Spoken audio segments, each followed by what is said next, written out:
pas pour vous déranger, c'est juste pour 2 minutes, rapidement message. On tient à faire passer parce que c'est important pour nous. On est du Congo-Brazzaville. C'est un petit pays d'Afrique de 4 700 000 habitants. Le message que nous tenons à faire passer, c'est par rapport à l'immigration. Beaucoup se disent pourquoi les Africains, il y a une vague massive déferlante sur l'Europe et en France en particulier.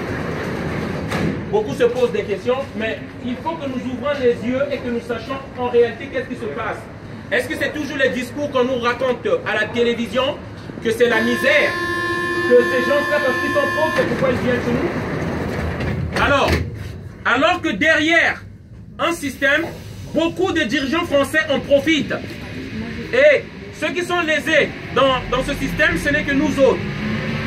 Alors, je viens, comme j'ai dit, d'un pays très riche, du Congo-Brazzaville. Dans les années 2013-2012, on produisait 296 000 barils de pétrole. On a l'or, on a le diamant et on a une très petite population pour toutes ces richesses-là. Mais il y a un système qui prend tout l'argent du Congo-Brazzaville.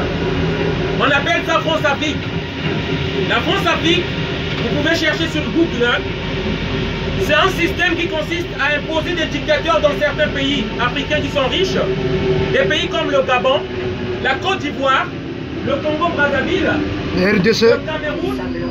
La RDC, c'est les Américains et les Belges qui sont là pour des intérêts. Et c'est pourquoi vous voyez des nombreux morts dans ces pays-là.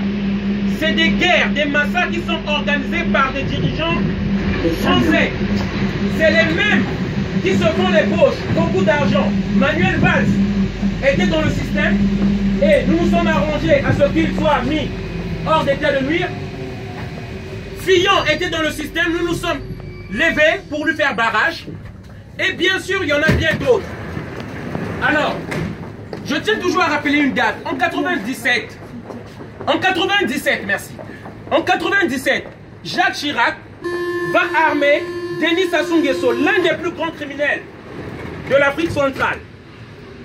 34 au pouvoir. Tous les opposants politiques sont emprisonnés. Et ce monsieur-là, c'est l'ami des dirigeants français. C'est le même monsieur qui a posé la bombe de l'UTA, qui a tué des Français. En 89, la bombe a été posée à Brazzaville. Cette bombe-là a tué les Français avec la complicité de Kadhafi. Mais ce monsieur-là est maintenu au pouvoir par des dirigeants français. Et c'est ça que nous venons dénoncer. Parce qu'ils donnent des mallettes aux dirigeants français, c'est pourquoi on tient à le maintenir au pouvoir. Et François Hollande a donné l'autorisation de tuer les Congolais. Aujourd'hui, dans une région du Congo-Brazzaville, le Poul, on est en train de massacrer. C'est François Hollande qui lui a dit que M. Denis Sassou Nguesso avait le droit de consulter son peuple.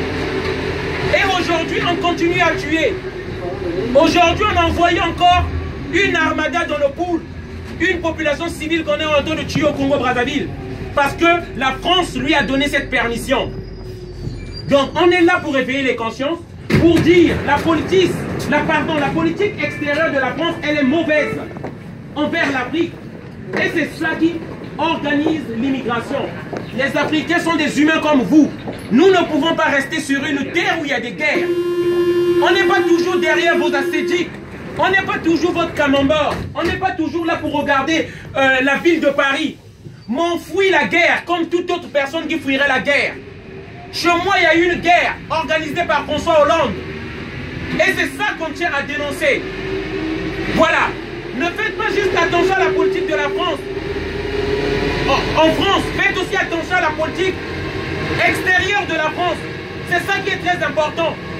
Parce que lorsque nous voyons des attentats, parce qu'on est surpris, il faut savoir qu'est-ce que notre pays fait à l'extérieur. C'est ça que nous devons savoir. C'est ça la vérité. C'est ça la réalité. Voilà.